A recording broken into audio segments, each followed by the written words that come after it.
Okay, so I'm excited to have you back. Welcome to Leverage for the second time, Eric Lombardi. So, if anyone missed the first episode of us together, Eric is the founder of More Neighbors Toronto.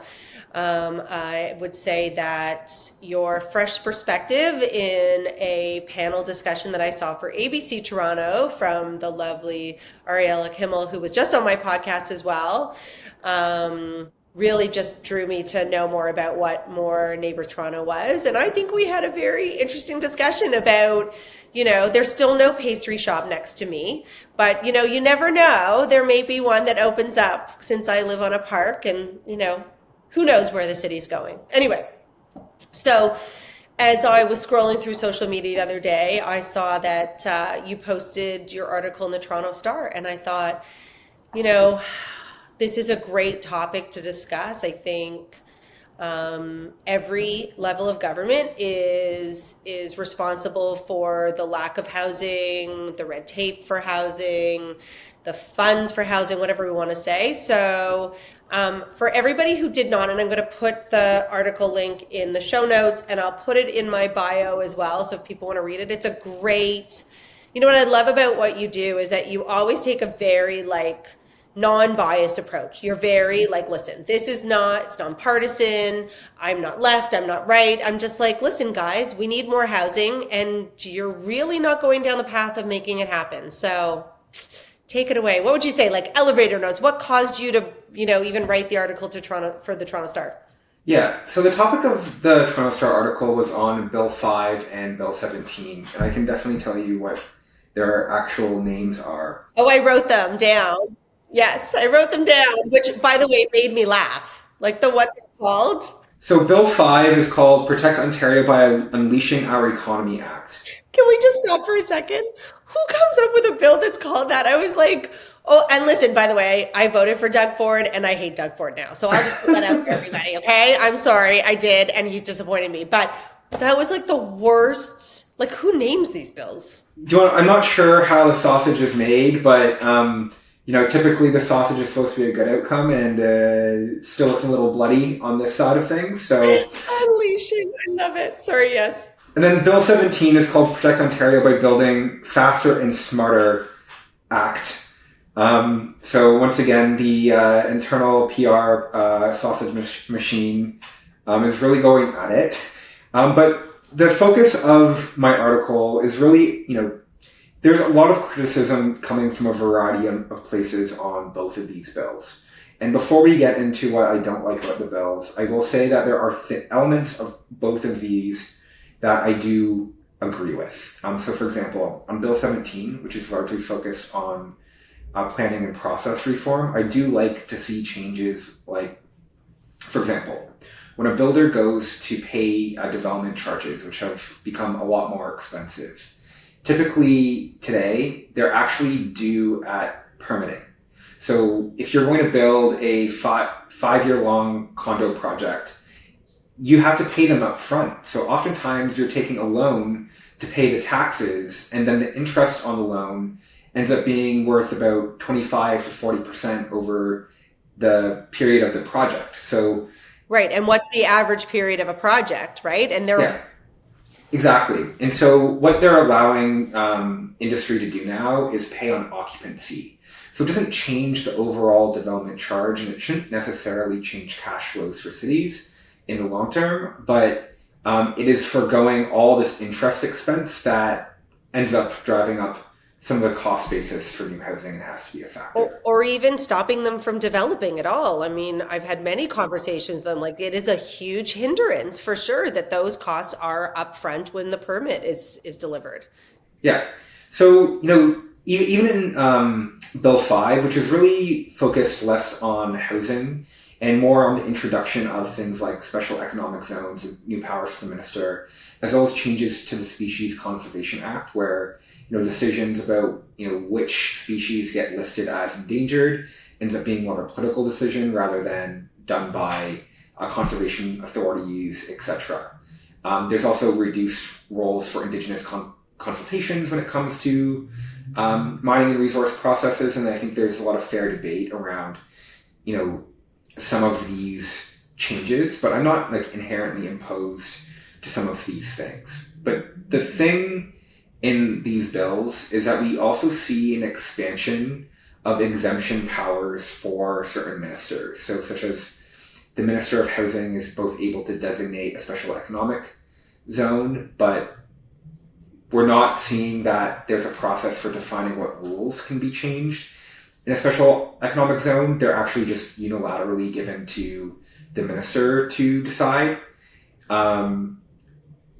Largely, speaking about mining and resource development in the far north, but the powers that were awarded are actually quite broad and arbitrary. It can kind of be applied to anything.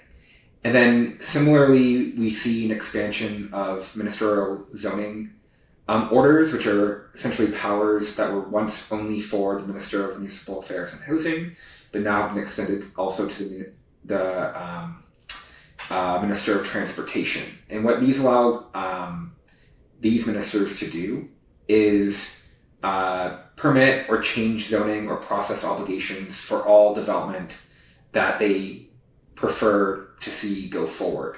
So, for example, around a transit-oriented community, it wouldn't be a process that the city upzones around that transit station. It can be given to the minister to make the decision on a discretionary basis. And I do think that on the surface, people think, well, yeah, like that makes sense. Like if you leave it to the municipal process, then, it's going to take a long time. And, we've seen delays and how challenging these processes are. So, it's probably good to get some projects going by having this ministerial discretion. And therein sort of lies, I think, my bigger criticism, which is we're not actually seeing the province move in a substantial way to change the barriers to getting approvals on projects of all kinds. And what this means from a systemic point of view is that if you're an entity that has a close relationship with a given government and a given minister, you are able to get... Even my dog is upset about it. So if you're a certain company and you do have access to the minister to help you either seek exemptions to processes, exemptions to environmental rules and consultations, you can save a lot of potential money. And now all of a sudden, access has a much stronger potential financial benefit. And then inherently what you're creating is an incentive towards what I would call a corrupt behavior. And in many ways, what I feel we've seen with these bills is a bit of a laziness in moving to correct the system for all economic participants. And, some of these costs also fall enormously on the small and medium-sized builder or the smaller company versus the much larger companies or larger builders who've had time to develop those relationships with government. And so, while I'm absolutely an advocate for broader, liberalization when it comes to our processes, the way that we've approached it with these bills, I would say is both lazy governance, but I think also for the long term is going to be a deterrent for capital and investment coming into Ontario from companies and businesses that would otherwise come, but they don't have necessarily the established relationships or would have viewed our processes and systems more similar to other developed countries. And what we're kind of seeing here is almost a step backwards in systemic transparency that ends up creating a lot of risk for projects because we're not doing the harder reforms. Okay, so that was all amazing. I'm going to break it down. I feel like I just want to rewind and then chunk it out for everybody that's listening. So we understand now that like housing and transport ministers will work together in regards to having an allowance to approve certain things moving forward. Is that true? Okay. So, I mean, you might look at, and you tell me, so let's say my first thought is one of the things that I think is wrong with the government is that there's so much stuff done siloed. So I actually would think that actually is a positive thing that we now have two very important, like we talked, that gentleman that was on the that on the panel that was a big advocate in Scarborough, his biggest issue was there was no transit, right? So no one wants to live in Scarborough. So this is right. So you would think that would be a great partnership.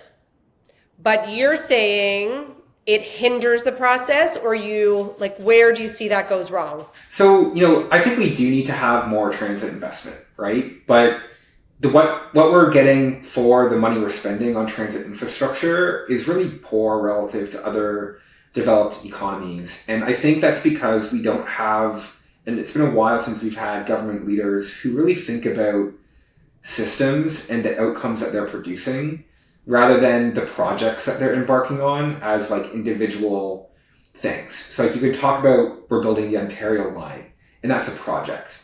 But the system to build the Ontario line is resulting in costs around 1.7 billion per kilometer. Whereas we see we can build for about 300 to 600 million per kilometer in basically all other jurisdictions outside of North America that are developed. And that's because most countries that develop infrastructure do so with an independent agency that is consistently capitalized and consistently builds out their networks based on goals. You don't have, Doug Ford saying, I want to build this line. The decisions about what to build are independent, and the funding is a choice by politics. And so what we're kind of seeing is this adoption of systems in which we're giving arbitrary decision-making power to ministers rather than having systems that make it transparent, easy, and low risk for anyone to move the projects that they want to forward, private or public. Okay, so basically what you're saying is the Ontario line is like Doug Ford's like baby, and he put it forward because he wants that to be his legacy or whatever it is. By the way, they can't even finish the Eglinton LRT, so I have absolutely no belief that the Ontario line is going to happen, but that's a whole other story. I'm curious. I want to also like take it back to housing and maybe a little bit more away from the conservation part of the bill. But I mean, I'm always very hesitant as soon as I hear this like build back better, like all of this with the housing and the recent announcement from the federal government about this GST rebate for first-time home buyers. But then it was like in the small print, it was new homes only, right? And so, I said this to someone like, this is just for the builders. This is not, I get on calls every single day with young families who need a home to live in, and they're not waiting 7 years. They don't like that. $50,000 is only helping investors come back to the market and builders to put the shovels in the ground. Here's where I'll disagree with you on that, right? So, HST only applies to new builds. So it's not a cost that can be taken off of an existing home. And that same thing is true of development charges. But here's the rub. So I'm just going to give you a theoretical question. Would you buy a used car for more than you'd buy the same model new? Would I buy a used car for more? Maybe if I needed a car right now and I didn't want to wait 7 years for the brand new car. I mean, so that's a pretty fair answer. But the thing is, the price in the market for an existing home isn't really separated from the cost to build net new. At some point, the cost of purchasing something new makes financial sense if the cost to buy something existing is quite high. So when you lower the actual cost to build something new, it's not that developers who are already building projects at prevailing prices are going to reduce their prices. It means that projects that were never viable at the prices that you need to justify to buyers suddenly become viable. And then people have a lower cost new option than they would have had before. And that means these people who might have otherwise bought an existing home are no longer producing demand for existing homes. And so that actually has the effect of translating into lower prices in the long term. So when you look at something like the GST cut or if you were to cut something for, development charges, etc., that would eventually, and not even in that long of a period of time, like a couple of years, translate into direct reductions in the prevailing price of existing housing as well. Right, because what you're saying is that if the supply goes up, if it's from new homes, then existing homes will feel that and they will reduce as well. By the way, I don't disagree. Listen, I'm not a big, some of this is also very much my own. I have a prejudice against new builds and primarily only because there's so much that can go wrong with them and you can get a bad builder and whatever, and that's for another episode. But I would say also, like, the more, it becomes expensive to buy things, I can see how there is a benefit to making, buying a new place more affordable, because then you have that amount of time to to save for your down payment and whatever, all of that stuff. That's fine. But I would also say, anyway, we can get into this after, but like, I would actually say, like, we haven't seen this kind of, supply in the market for over a decade, if not more, and no one's doing anything. Yeah, I mean, since I advocate for like housing affordability, and probably some of your listeners will not be happy that I will gladly say that I think prices should be lower for housing. Like, that means like the value of your home's price goes down. No. So I realize that I'm not making lots of friends with those goals, but no. But let me just say this: like, I have to tell you, I'm in this every single day, and I think that what you just said is a perception that I think on some level is not really true for most people. Yes, at the end of the day, do I want to sell my house for top dollar? Sure, of course I do. But what is top dollar? Like, and I would also say that I think I sit in front and watch these kids and I see what they can buy for $1 million and what their mortgage is, and it's not okay. Like, I'm on the same page. Like, and I think most people should be, by the way. And I think a lot of people are. And so what we see in the condo market today is what some would call like an oversupply, but we're seeing a lot of the supply for condos in particular.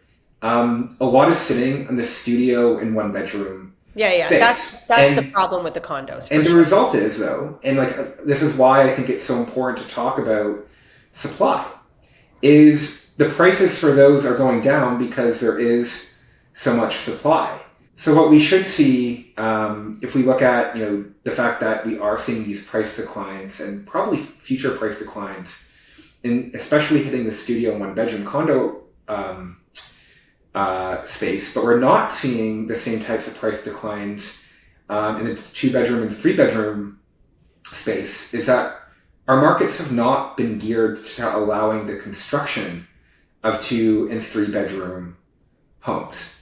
And when it comes to the bills and the article, there's not really much in there that will help facilitate a transition to focusing on sort of these family-sized homes. So for example, like around transit-oriented communities, you're still very much going to see the minister upzoning for high-rise. And there's nothing wrong with high-rise, but it definitely shouldn't be 70% of what we build, because they do have long timelines. There is high risk. It is expensive from a material perspective to build. And so you are going to create units that are geared towards investors more so.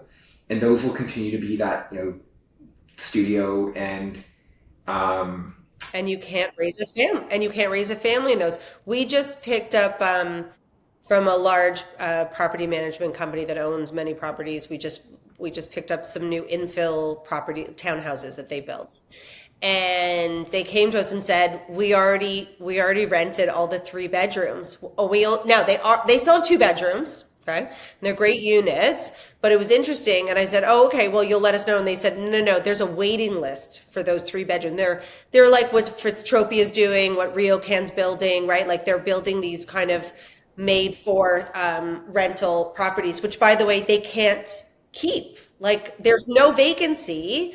And so you're seeing, it's interesting. I have to tell you, I want to dig more into the bill because I want to get a sense of it. And this is where it makes me crazy. Like, I was talking to Ariel the other day about like the city level, and the fact that as soon as these politicians come out and they say, we want to make, we want to build more, we want to, make it more affordable.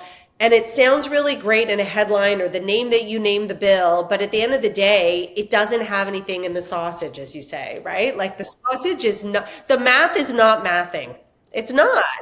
And so I talk to people, they're like, oh, they're going to build more homes. I'm like, are you joking me? Like, there's no way any of that is going to happen.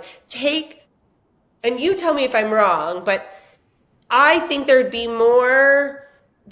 more impact if they made it less expensive to purchase an existing home than if they were to focus. What I find is they focus all their efforts on new builds. Great, new builds, no problem. Do that also.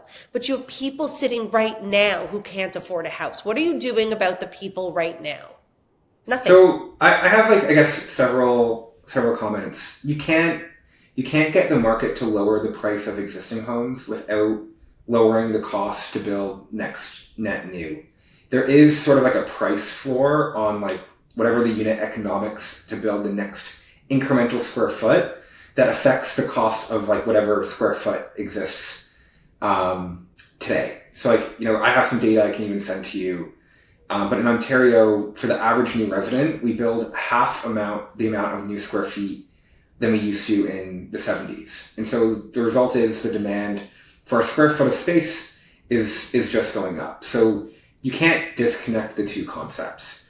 The other thing when it comes to new home buyers and first-time home buyers is that I do think we need to have this broader debate about what the goals of housing policy are. You'll kind of see this from the federal level where, the new Minister for Housing said that, he wants housing prices to remain stable, but then he's going to build more affordable housing. But if you look at a market like Toronto, Toronto will not be affordable with stable housing prices. It would take over 30 years with income growth to return to, 2000 affordability levels, right? So we need to decide if the goal is that housing prices are stable, then we need to be talking about more significant actions for those who are left outside. Australia is a good example of this, where they've had a very similar problem, and they've all but admitted that they're not going to let prices return to something affordable because of people's equity.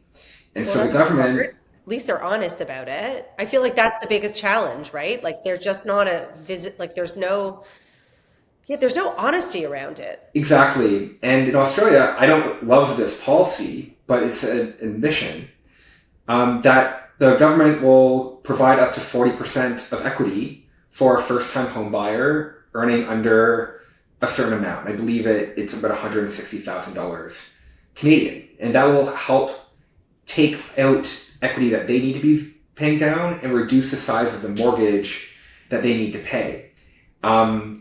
That's just one example of a pretty bold intervention to help people in real time who are struggling with affordability, who are part of the middle class and aren't eligible for other types of subsidy. I'm not saying we should do that, but at least that's an admission that the intent of the government isn't really to allow prices to fall substantially. And it's a debate that we're not having. On the flip side, if the goal is to lower the cost of existing housing and reduce people's equity, a lot of this time is often framed in terms for seniors.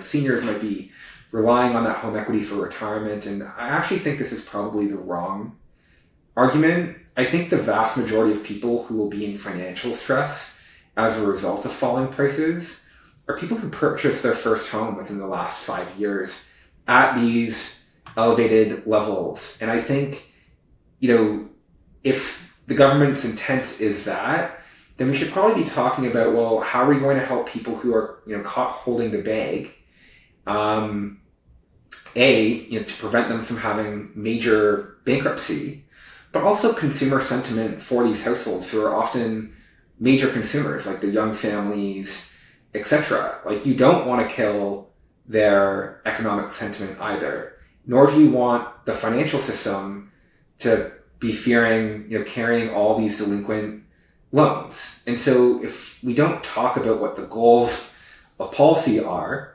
then we're also not going to have the right conversations about, well, what do you do for the losers? And it's bad that we're not able to get honesty because it's made everyone losers, but it's also introduced lots of risk for everyone who works in the sector, both on the real estate side and also on the development side.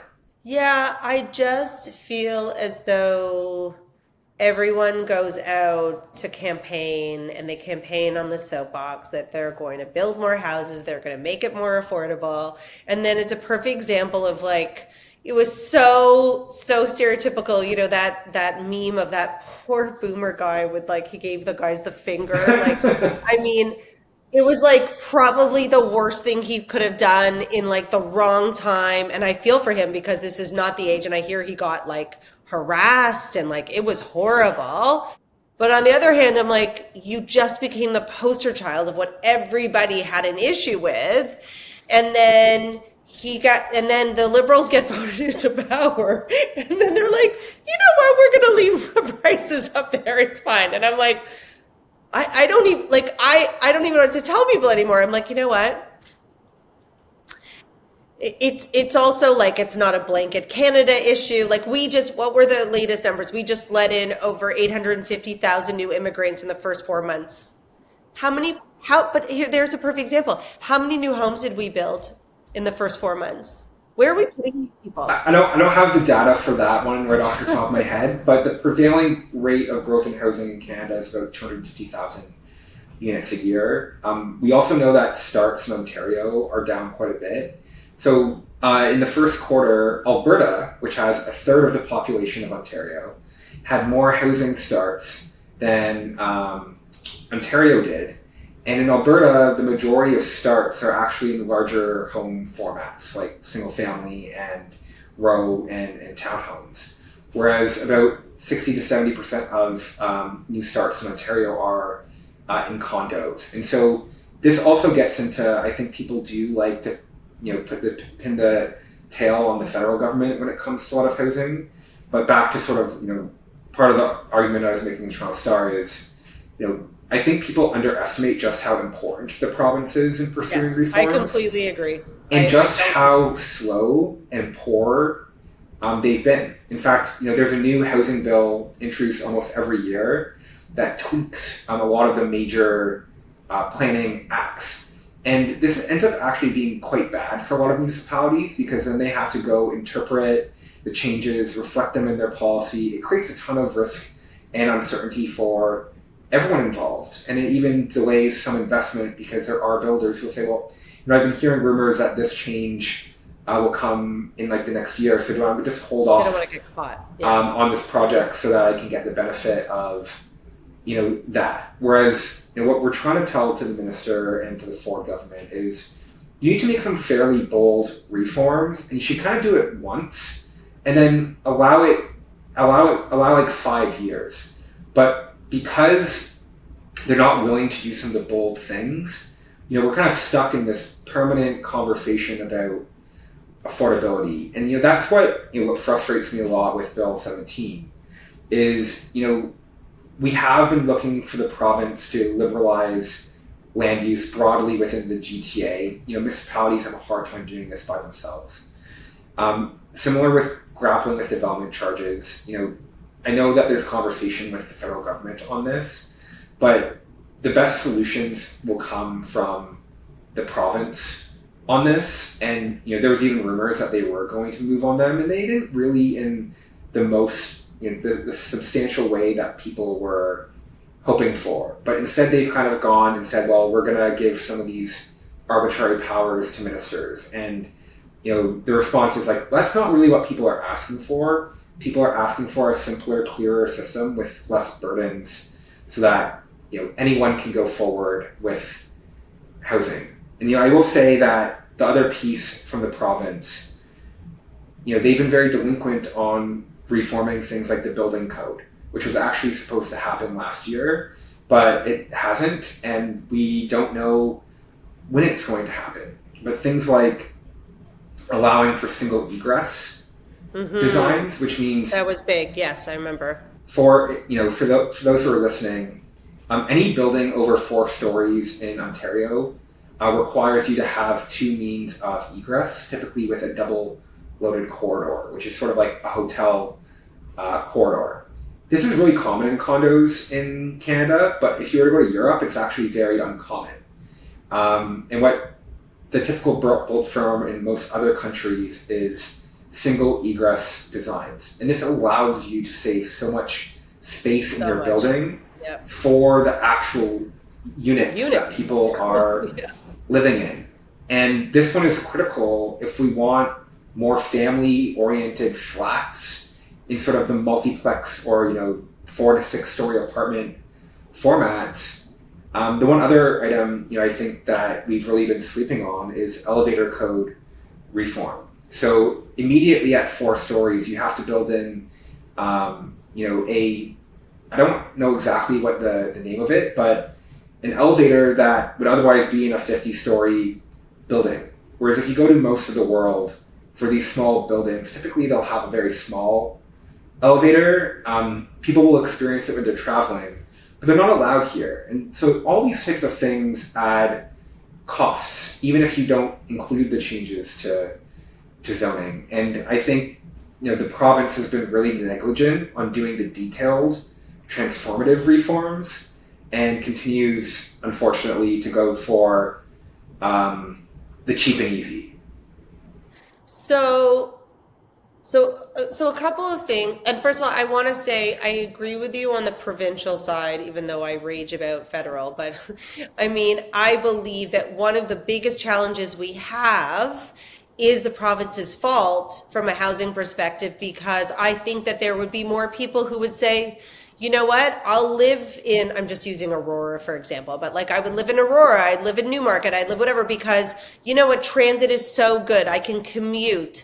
The highways, it's not going to take me 3 hours to be on they have not built the proper highways. They have not invested in the infrastructure so that we have, like you think about New York and people are saying, well, Toronto's, the Manhattanization of Toronto. I think that's such a lazy way of saying it, because so fine, you don't live in New York, but you can now live in New Jersey, you can live in Brooklyn, and you can get on a train and you can commute to New York in 45 minutes. You cannot do that outside anywhere in Toronto that has the same. So again, you don't have the infrastructure now, you don't have the community, you don't have the businesses, you don't have the same thing that a city's offering you. And I would say that's one of our largest problems. Truly, they can give all the builders the right to go. I've got a client who's got a property up in Cambridge. Cambridge is lovely. You can buy a 3-bedroom home, brand new, lovely home with a drive, with a garage, the whole thing, for under $900,000. Okay? And by the way, people will be like, by the way, that's not in a lot of money. But the reality is that you cannot buy a house in Toronto for $900,000 that has 3 bedrooms that's detached. No one wants to buy it. Why? Because where are you working? How are you getting around? You have to have a car. You're not driving into Toronto every 2 hours. This is, I would say, from like jury of one, and I'm not as vested as you in all the details, but I would say that's our biggest problem, because there are communities and there are places being built. Innisfil, these guys are building out there. Yeah. And, I think that this approaches up another conversation that we've been hard pressed to have properly in the GTA. So, I think last year, 2 years ago, the Greenbelt scandal would have been more on the news radar. And what happened is actually something that, I'm worried about with these powers broadly, is 2 developers that were close to the government got ministerial zoning orders for their property in the Greenbelt that resulted in a land value uplift of about $8 billion. The lesson should have been is that you shouldn't be making these things on an arbitrary basis with discretion from the minister, because it screams corruption and oftentimes is. But the consequence of that is that we probably did not start having a debate around what it means to impose an urban boundary. And we know when we oppose an urban boundary like the Greenbelt, what you've created within that boundary is a land monopoly, especially given that we didn't liberalize infill development at all. in 2005. And so, you can almost draw a straight line from the 2005 growth plan legislation. Like 20 years later, housing is unaffordable and no one can afford to live on the ground anymore in the GTA. And so instead of having that conversation about systemically, where might it actually make sense for us to permit more new housing on the urban fringe? Because what you see in New York is the further you get away from the city, the prices actually drop. But in the GTA, the prices don't drop as much as you would if you didn't have that urban boundary expansion. And we never really admitted that we made a major trade-off there. And that some of the arguments that we made for that trade-off were more based on our feelings rather than the facts on the ground. And there are ways to get around this type of thing. I'm not saying, pave the greenbelt by any means. But we do have, for instance, the GO network. And there are GO stations I think Bloomingfield, which is up towards Aurora, that is part of the Greenbelt. So we have a major station there, and you could build a new community around that station. You have the transportation infrastructure to bring you right to downtown Toronto, but you're not allowed to. And is that a logical place outcome? To put a GO station? Well, or should we be using these transit lines that sort of go out of the city, building stations there, and then building communities around those stations? So, you're not in this Cambridge example where, the house is affordable, but it's also not near anything. So no one wants to live there, right? So a lot of other places think about the transportation first when we build out infrastructure as well, and have a little bit less marriage to certain policies or ideas. The Greenbelt wasn't handed to us by God. It was a political decision at a point in time based on factors that have changed, and priorities that have changed as well. And so, and this sort of goes back to these bills, is I do think that the public is ready for these conversations about, our regulatory system becoming too burdensome, the processes being too intense. Do we have to engage the Indigenous and local community on every single decision that the province makes? The answer is no. But the answer isn't to have no process or framework around it. The answer is to change the processes and framework that have resulted in the outcomes that are not working for people in the first place, right? And that's really the crux of, what I was trying to talk about in this article. And I will say, I feel like we could do a part 2 on this one, because it really is, and the more that I delve into the federal, provincial, and the city level and what they're responsible for, and I feel like I'm okay, so you just should go rule the world, and you'll just go do all the planning, because and I want to leave it with this, is sometimes from an outsider, you kind of jump into it and you're okay, but that sounds really simple. Why can't that just be done?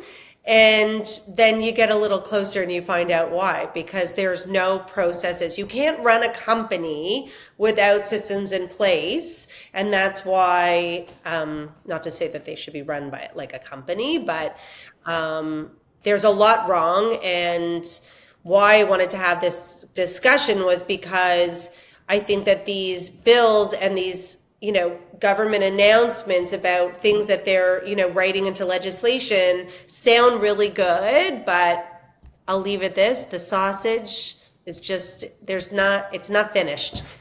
Yeah. And, I think the math is not math. The last thing I'll kind of leave you with is governments, famously do not understand risk and how risk is a factor into investment decisions. And so when the risks are high with respect to the cost of an application and the uncertainty of that application going forward and the amount of resources you need to spend for a potentially poor result, you're going to actually deter a lot of investment in the first place. And that's why it's important to have clear, transparent processes and systems and an orientation towards all who are willing to invest, that we welcome that investment and we will help you get to yes. And I think there's a national will right now to get more things to yes. And that's why we're sort of seeing these reforms. But in many ways, we're actually introducing more risk by making some of the permissions arbitrary than actually reforming the systems that we have that aren't that are deterring investment in the first place. And so, my message to your listener or to provincial government is do the hard work of reform. Don't give yourself an exemption. Oh, that's a good one. I feel like that's what every level of government does. Oh my God, now that's like so we're leaving it on such a like negative note. But it's true. It's true. Unfortunately, I think the hard work is just not done and they just do the shiny new thing and it doesn't really have much substance. So on that note, it's always a pleasure, Eric. Thank Thank you you for so having much. me. And we'll keep I will, again, like I said, I'm going to put the article in my bio so people want to read it. It's a great read. I'd say it's like nice and short and complete, and they did a really great job. So I don't usually feel that way about the Toronto Star, but they did a great one this time. Well, I did write it, so I'll take credit. They never I'm telling you, they never really they never partner with people that put out like great, just factual stuff. I just feel sometimes their stuff is just so one-sided. Anyway, it was very well written and well done. Thank you so much.